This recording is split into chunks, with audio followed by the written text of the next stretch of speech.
그게 저희 병원에서도 코비드19로 인해서 마스크를 써야지 된다는 그 사인을 지지난주부터 띄었어요. 띄면서 저희도 참 감회가 새로웠습니다. 이거 정말 우리가 정말 모두가 죽을 것 같았던 그런 상황을 다 지나간 거잖아요. 상황을 지나가고 일단 제일 위험한 고비는 넘겼어요. 그렇지만 아직도 여기저기에 코비드 환자들이 많이 있어요. 예를 들면은 지난주와 지지난주에 저희 병원 환자들 중에서 저희가 코비드 상담을 해드리고 코비드 걸려서 확진이 되셨던 분들이 한 10분쯤 있거든요. 아직도. 다행히도 그 코비드가 생명에 지장을 주는 경우는 이제는 아주 드물어졌어요. 그렇지만 코비드 환자들이 여기저기 아직도 있다고 그러는 것을 우리가 항상 염두에 두어야지 되겠고요. 그리고 코비드에 걸리지 않도록 조심하고 걸렸으면 어떻게 해야지 되는지를 좀 잘 알고 계시면은 본인한테나 가족한테 도움이 많이 되고 그리고 고생을 덜 하시게 되는 그런 경우가 있겠죠. 예. 그렇죠. 테스팅을 언제 해야지 되냐면요. 내가 혹시 이게 내가 이게 코비드가 아닐까 생각이 들면요. 무조건 하셔야 돼요.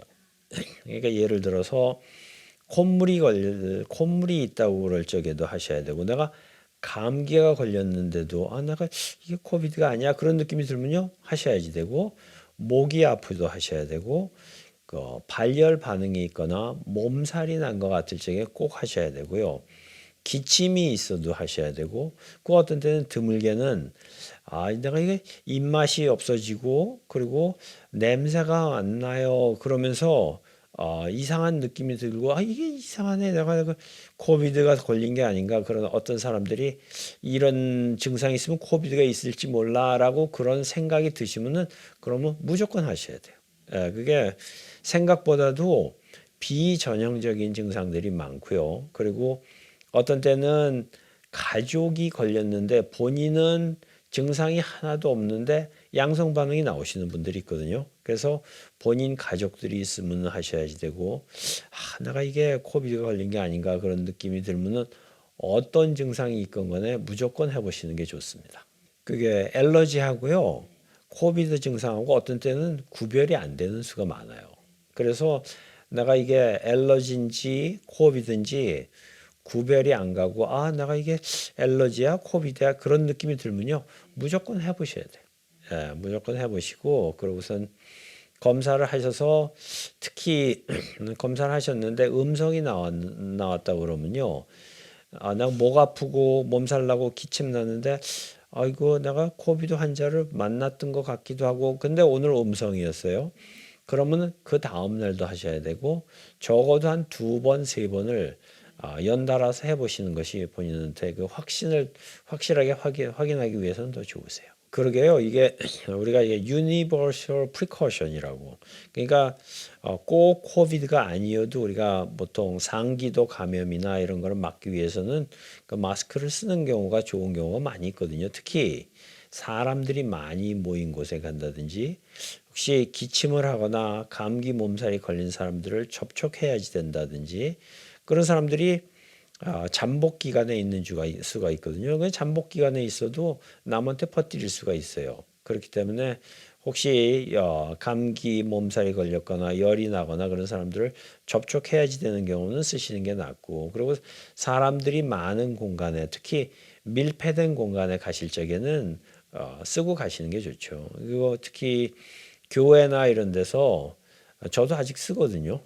교회 뭐 안 써도 되고 우리 병원에서도 갑갑하고 그러신 분들은 뭐 얼마든지 안 쓰고 들어오셔도 괜찮아요. 근데 만약에 본인이 기침을 하거나 아니면 나는 몸살이 난 것 같아 그러면 쓰고 들어오시기 전에 반드시 저희는 코비드 검사를 해드리고 들어오시게 해드리니까 그러니까 그 본인 생각에 내가 이게 사람들이 많은 공간이다.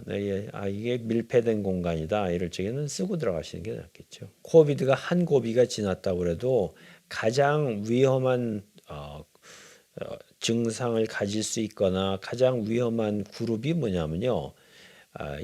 면역이 떨어진 사람들, 임뮤니티가 내려가 있는 분들이나 고령 환자들 그러니까 나이가 많으시고 당뇨가 있거나 그다음에 암이 걸려 있거나 면역 치료제를 드시고 계시거나 항암 치료를 받고 계시거나 그런 분들은 아직도 그런 분들 걸리시면은 생명에 위험한 경우가 있거든요. 그러니까 지금도 미국 전국을 따져봐서는 사망률이 2년 전에 비해서 한 절반으로 내려가긴 했지만 아직도 사망률이 꽤 있어요. 하루에 한 1,000명쯤 그렇게 돌아가시는 그런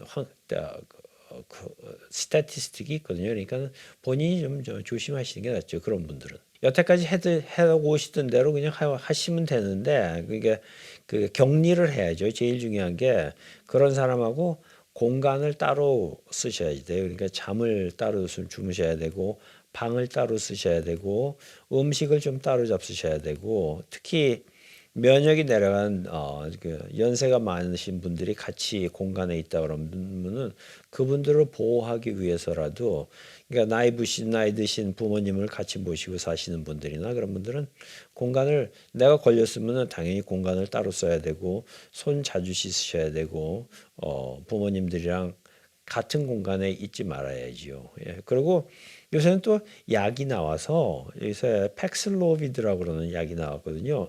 그래서 그 약을 쓰면은 확실히 금방 좋아져요. 저희가 그 팩슬로비드라고 그러는 약을 많이 처방을 드리고 있거든요. 걸리신 분들은 많이 처방을 드리는데 그 약을 쓰면요.